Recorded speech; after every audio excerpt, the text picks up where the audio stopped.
Congo Bololo, Tozali Koya. Tozali Koya. Tozali Koya.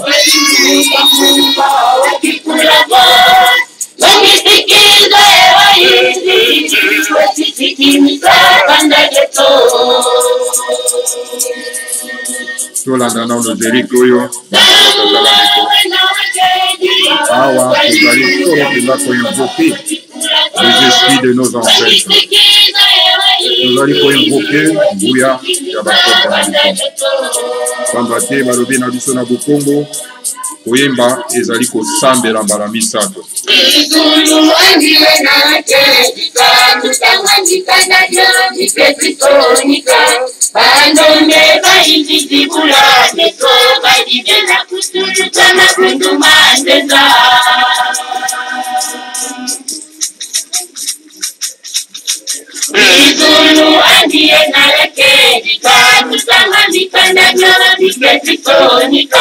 Pandonde paisi dibula netonga dibena kusuruka na bunduma teta. Ewa utanguo tanguo na wakeni kwa tanguo wakikuyago wakisikiza ewa ingi wakisikimiza kanda jeto. Aleno tamuo tamuo na wakeni kwa wakikuyago wakisikiza ewa ingi wakisikimiza kanda jeto.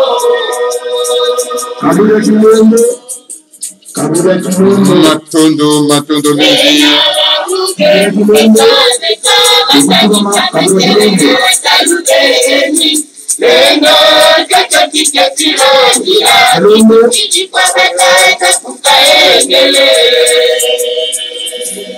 Matondo mingi bamama batata bandeko balandi ya Congo Bololo. Donc tozako kimela solo pendango ngamba mama batata bandeko pona ete tokoka koyamba mbuta na biso mbuta ngimbi kuna na mboka ya Angola bamama batata bandeko. Ya solo penda bamama batata bandeko lelo ezali ya solo penda tuka mokolo mwa mibale ya mposo, mokolo mwa sambo ya sanza ya yambo, mobu ya koto mibale na tuku mibale. Alors topesi bino banso bayenge ba mbote na bino banso bamama batata bandeko pe balosako na bino banso balandi ya Congo Bololo. Toyei po ete tokoka kosolola ezali wa bino mbuta bopele bobala elingi koloba malamu koloba. Toye koloba pamba te monoko basala yango mpona koloba. En tout cas toza na édition spéciale Congo Bololo epai wapi tokoyamba solo pena en tout cas mbuta ngimbi. Mbuta ngimbi nde tokoyamba ye lelo kuna na mboka Angola. Yazali moko ya bundu ya Congo. Oyo solo pena zali donc fidèle. Il y a le grand maître Fomanda Semi depuis tout le temps. Alors tokoyamba ye lelo ezape pour la première fois te tokoyamba ye. Tosi toyamba ye mwami mbala ibele. Bama batata bandeko balandi ya Congo Bololo. Alors toko kende solo pena na Lumbangu na Angola. Tomeka kokotisa solo pena tuka. Mbuta na biso awa na kati na conférence. Pona ete tokoka solo pena tuka. Kobanda manaka mabiso bama batata bandeko. Mbuta ngimbi yenge losako mbote na yokuna mbuta ngimbi. Yolo biboni okoko se présenter na baimboka.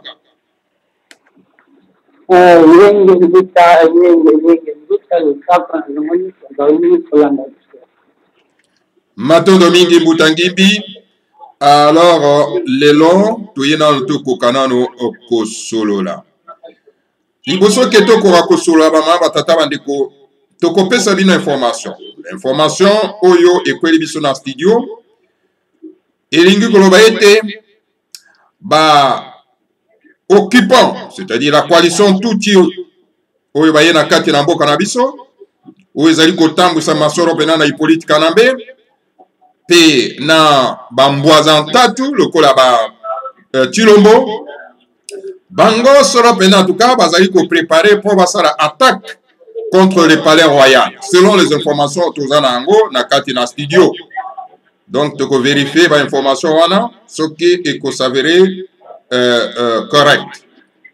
Alors bama batata bandeko bana lisanga timati toko senga na Mbutangimbi a s'éloigner na makelele o ezali kuna afin d'apenda ye moko pomba te tolingi toyo kayo malamu makelele eza na ngambo na yo meka ko s'éloigner na place makelele ezali. Alors na yango bama batata bandeko bazali koyeba te à qui ils ont affaire.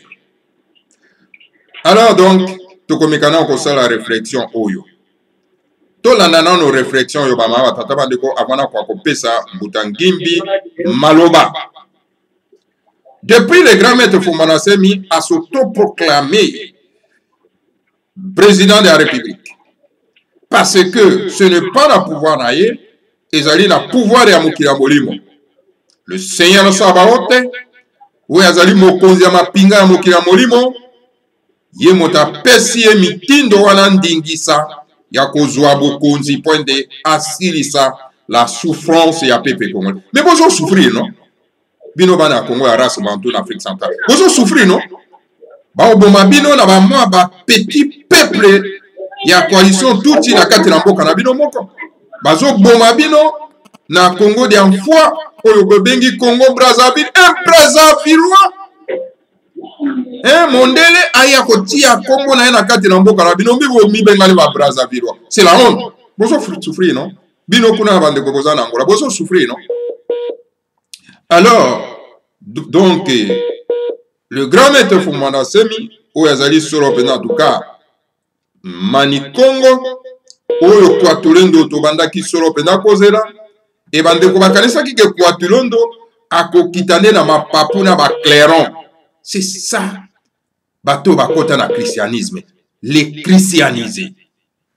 Ok ba éviter que Nzambe ya Kwatulendo ye en tout cas a changé kalolenge na ya kotambusa mokili na ete esengeli soki mutumu akoya mutinda mi akoya akobota masolo pena en tout cas na nzela oyo bato nyonso tu babotamaka bongo ya kokola kobanda mosala na ye.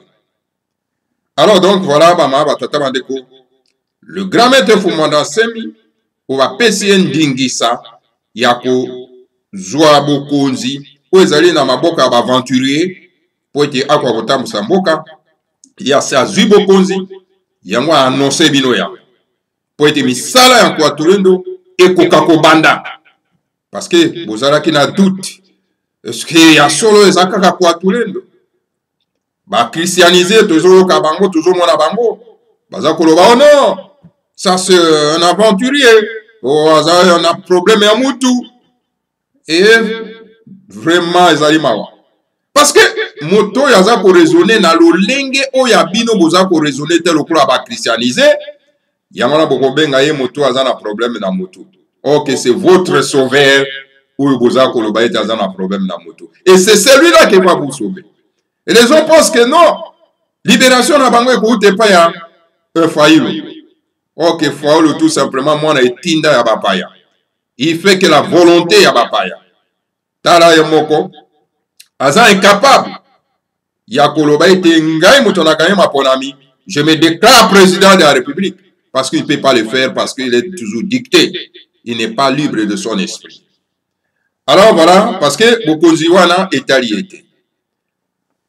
Tala réflexion yo bama batata bandeko balandi ya Congo bololo. Awa na réflexion oyo. Pona bino bozo kanisa ke 5e président azali. 5e président azali te.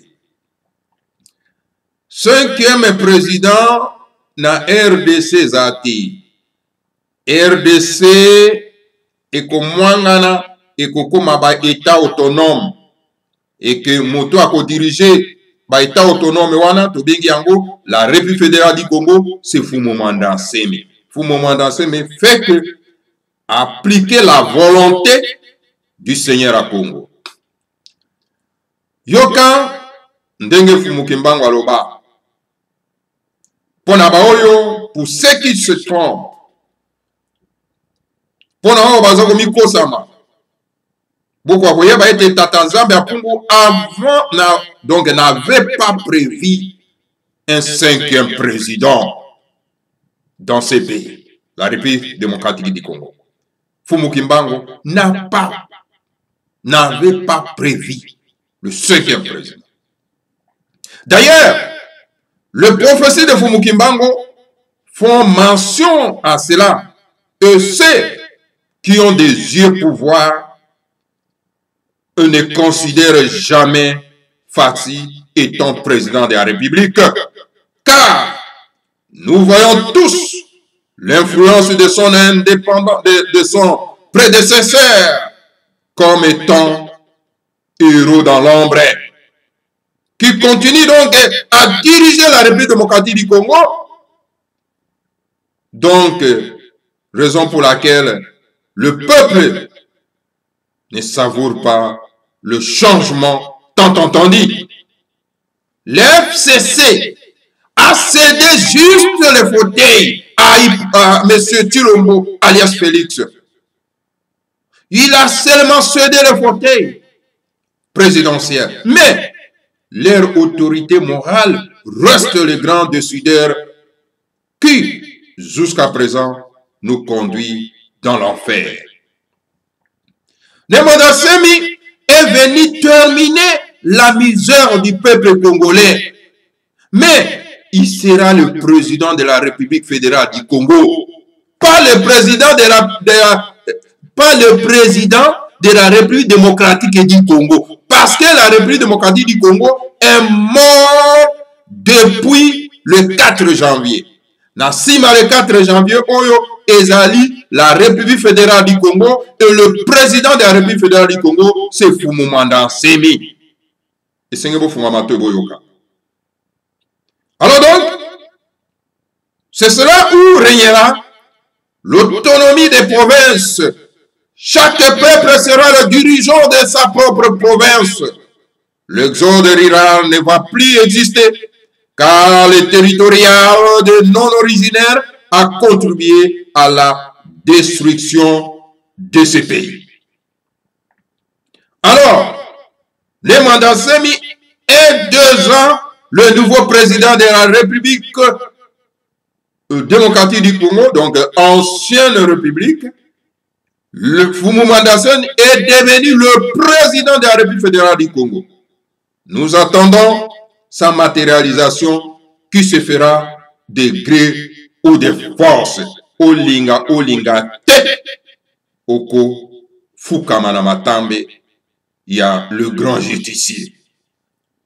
Continuez à lui qualifier un détraqué mental par vos courtes mémoires, en oubliant son évasion miraculeuse de Makala et l'attaque dans son palais royal des armes lourdes durant plus de 4 semaines. Détrompez-vous, mes chers frères.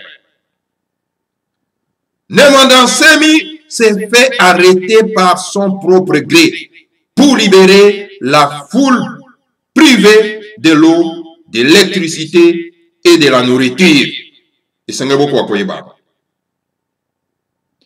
Personne au monde n'est capable d'éliminer ce grand esprit Walesa. Aucune arme peut supprimer sa vie sur cette planète Terre. Sa surprise, sa prise de pouvoir, je veux dire, est catégoriquement vrai, car c'est la théocratie maintenant. Le lit de Tatanzambe à Pungu qui va diriger le pays, donc la République fédérale du Congo. Tant qu'il vivra, verra. C'est la décision du ciel maintenant. Mes chers frères et sœurs, détrompez-vous. Vous êtes en train de jouer à côté. Vous êtes en train de taper à côté, mes chers frères et sœurs. L'heure de Tulombo est déjà révolue. L'heure d'Hippolyte et Kanambe est déjà révolue, mes chers frères et sœurs. Nous sommes entrés dans l'ère nouvelle du changement, de la prospérité. Alors, mes chers frères, ne dormez pas. Je sais que vous pouvez me qualifier comme tous les autres, que non, voilà, ces fanatiques aveugles qui suivent mon dansemi. Il perd son temps, vous avez toujours l'habitude de le dire. Mais je vous dis, chers frères et sœurs, je n'ai jamais embrassé donc de mauvaises choses. Je n'ai jamais allé de mauvais côtés. Car mon esprit m'envoie toujours des bons côtés. Car j'aime la vérité, rien que la vérité. Aujourd'hui, vous pouvez me qualifier donc d'un fanatique avec. Demain, vous aurez la honte. Et vous ne serez même pas en mesure de me regarder aux yeux. Et ça sera donc pitié pour vous. Et je vous comprends parce que c'est le christianisme qui vous a mis dans cette situation d'incompréhension. Alors, Bama Batata Bandeko, Balalandia Congo Bololo, Boli Misangaye na Kolobaka na Lokota Abapaya. Je n'ai pas l'habitude ya Kolobaka na Lokota Abapaya. Kasi, je suis obligé à Kolobayango pour être bandeko na biso, ou bayoka kayango te bakwa koyoka. Tika tozongela solo pena mbuta na biso mbuta ngimbi, pour tozana pour 30 minutes seulement, na après na tongo ya delo bama batata bandeko. Tokomi na 10h30. Alors to kozwa mbuta ngimbi. Depuis le grand maître de Fumanasse Masali ba déclaration na ye awa depuis donc annonce na ye il y a plusieurs pouvoirs. Ba politiciens yoso ba fandinye basa kulubelo kote. Ba politiciens yoso na mboka bapaya bazo lobelo kote ba fandinye. Et pourtant ezali bitumba oyo to bandai koluka. Moto atelema pona ete to kangola mboka. Alors voilà, Bama Batata Bandeko, le grand maître Fumanasse mais a telemi à lobby, mais tout ça comme une réaction yabatote Bama Batata Bandeko. Réaction à ba politicien, oh ba lobby que bazo bundela Congo, toujours mon angoté. Alors, posez-vous la question. Pour nanini bazo lobate, est-ce que bazo bunda bitumba ya solo to bitumba lokuta?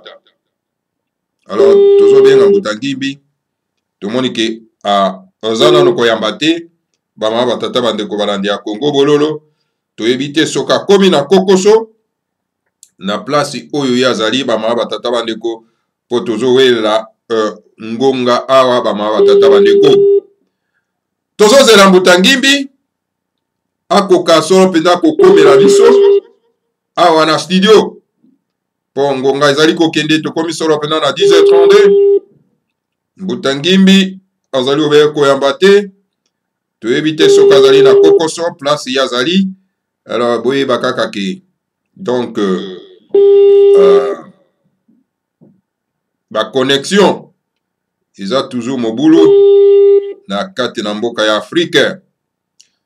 Toza kolukaye to relancer appel bama batata bandeko tokoka solo penda ko zoye pona ete tokoka kokoba na manaka mabiso bama batata bandeko mbuta ngimbi azali solo penda tuka moko ya makesa mabundo ya Congo yavani na mboka ya Angola. Donc c'est pas la première fois tokoka kozwaye na kati ya émission tolukaye tokoka kozwaye bongo akwako kota awa ne fût-ce que pour 20 minutes pour te poser moi ma question. Donc, voilà, bama batata bandeko balandi ya Congo Bololo. Donc, tozali kozela solo pena en tout cas Mbuta Ngimbi. Donc, Mbuta Ngimbi nakanisi akomi na Kokoso, place ya Zali. Nakanisi akomi na Kokoso. Alors, toyebi te Kokoso nini akomi na yango kuna, parce que place azalaki, ezalaki na makelele mingi. Alors, tomeka ko relancer appel. Bama batata bandeko bongo tokoka solo pena en tout cas ko yambaye awa parce que c'était prévu to solola na ye to tuna ye mwa mituna bama batata bandeko bana esanga timati yango tokosenga na bandeko na biso nyonso tu o balingi kosala intervention na Congo Bololo basala signe tokozwa bango na Congo Bololo bobanga na bino Congo Bololo te Congo Bololo eliaka bato te bama batata bandeko eyaka nde komisa bato baloba be bosembo. Donc voilà bama batata bandeko balandi ya Congo Bololo. Alors Mbuta Ngimbi tomeka ko relancer lisusu Mbuta Ngimbi parce que l'air ezali obe kokende tomeka ko relancer lisusu toza kobenga totala soki cette fois-ci akoyamba nakanisi akutani na mwa Kokoso. Mbuta Ngimbi akutani na mwa Kokoso tomeka ko relancer bama batata bandeko bana lisanga atimati. En attendant donc toza koluka Mbuta Ngimbi. Alors donc tozala kaka na patience ezelo malamu yango eko permettre biso pona ete tokoka solo pena en tout cas kozwa Mbuta na biso. Donc Mbuta biso nakanisa akomi na Kokoso na ndimi teke akozala lisusu na biso na après-midi na tongo ya lelo je vais dire. Alors donc toza koluka ye toza na patience. Voilà bama batata bandeko en attendant que Mbuta Ngimbi akotela biso toujours continuer toujours na réflexion. Le grand maître Fumana Semi a si annoncé donc a nommé déjà premier ministre Raye Mbuta Ndombe, les magistrats Ndombe. Oyo donc a formé gouvernement Naye dans les jours à venir. Alors Mbuta Ndombe, Mbuta Ngimbi, na kanisa kutani na Kokoso, moyen to koka ko zoye lisusu na moni ekozala te. Alors donc to yebite Kokoso nini akutani na yango kuna. Alors Mbuta Ngimbi akutani na Kokoso bama batata bandeko balandi ya Congo Bololo. Alors nalobaki ake esengeli depuis le grand maître Fumana Semi a eu pouvoir et tant que le président fédéral de la République du Congo, de la République fédérale du Congo, esengeli ki ba réaction ya ba politiciens de gauche à droite et quoi que ça. Mais jusqu'à présent toujours yoka ba déclaration ya ba politiciens. Mais bon mais tout na bino moko, ces politiciens balingi nini? Bolanda ko ba bengi Ngwanda. Boyoki Ngwanda réagit que non, nous soutenons, nous sommes avec vous ensemble. Personne. Pour vous dire que ces gens ne travaillent pas pour vous. Ils ont travaillé là-bas pour Moussoussou. Vous comprenez? La canisse est à partir, vous comprendre. Est-ce que bon monde va bien réagir? Est-ce que bon monde va Mozito va réagir? Est-ce que bon monde va réagir? Je veux que citer que cela va m'abattre. Mais à partir de là, on va comprendre que, mais non, cela veut dire que ces politiciens ne travaillent pas pour nous. Donc, on va utiliser Bisso.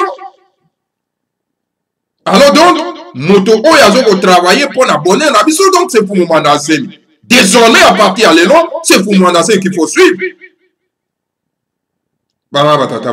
Nous sommes les hommes, nous ne sommes pas babizeng, nous devons réfléchir.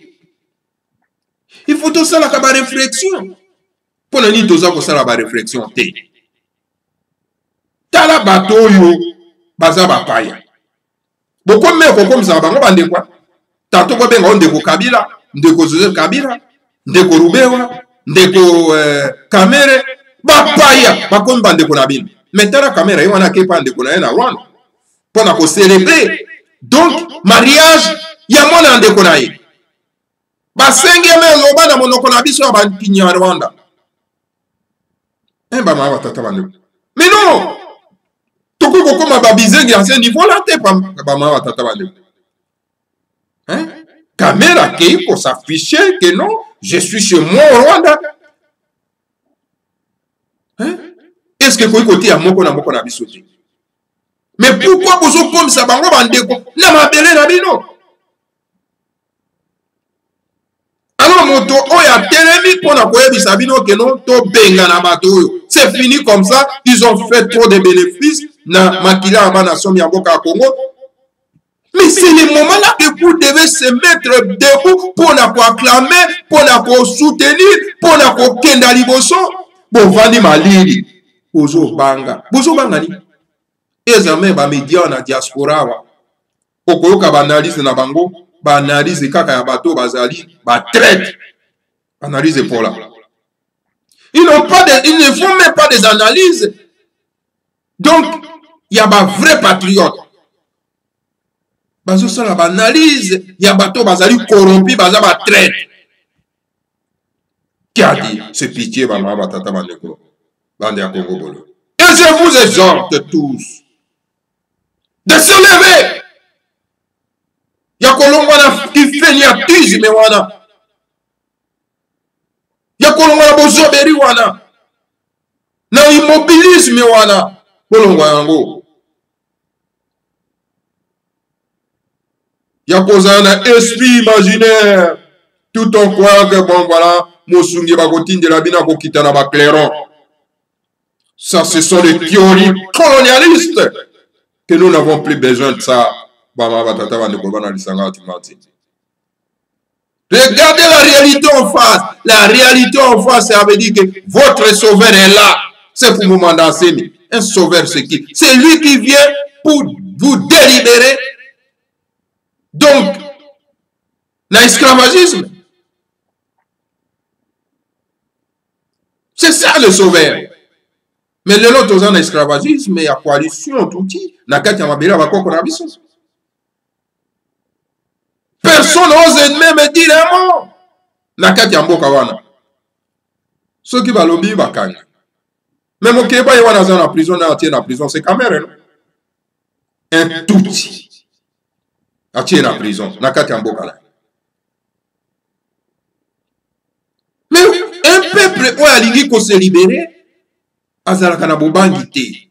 Et puis à s'afisaka, à se mariaka na un leader où azali ko na bobangité nakati na ye. Bino bozo kenda ko se marier na fayibu. Bozo kenda ko se marier na Mozidio. Bozo kenda ko se marier na Babemba. Bozo kenda ko se marier na Bakatumbi Mopaya. Bozo kenda ko se marier na Bachirombo. Mais avec le dirigeant Péré comme ça, mais beaucoup se libérer. Il faut qu'on se marie na dirigeant oyazana bobangité, oyazana soutien le monde spirituel. C'est fou Moumanda Sem. Il n'y a pas d'autre. Levez-vous, mes chers frères et sœurs, chers compatriotes. L'heure est venue de la libération. Et nous avons aujourd'hui que c'est le président de la République fédérale du Congo, c'est Moumanda Semi. Garde à vos analyses. Dans les médias, il y a ba Fantin, il y a ba namike, ba analyse ya ba namike. Il y a ba bazanga vision. Beaucoup ma bateau bazana vision, ba ma batata bandeko ba na lisanga timati.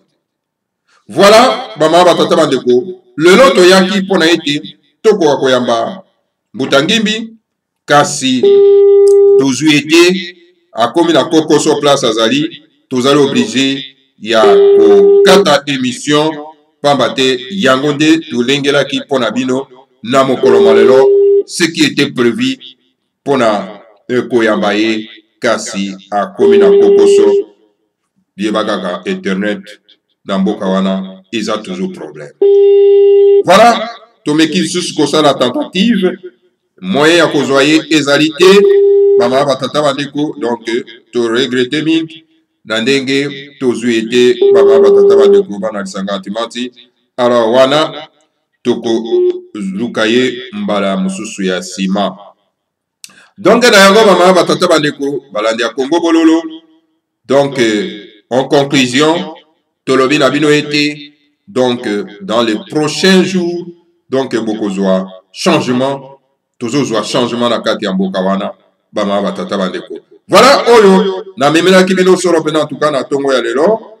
Donc yango wana bama batata bandeko. Donc voilà botikala soro pena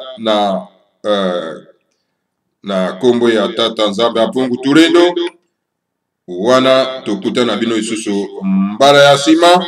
Bon momesano bama batata bandeko boli bisabiso na inconvénient oyo e salemi soro pena en tout cas bama tata bandeko na kati ya émission ya lelo na ndenge toyambi mbuta ngimbi te ndenge zalaki prévu.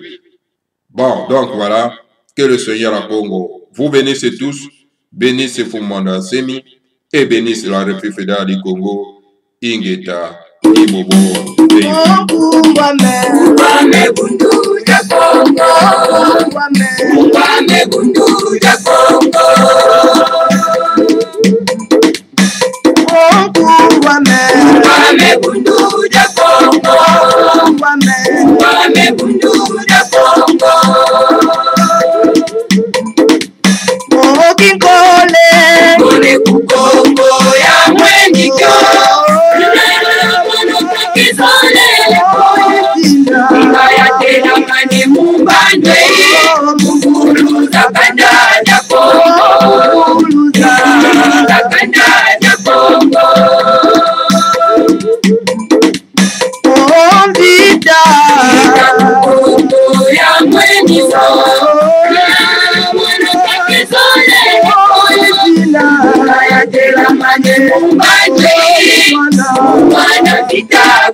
Amen.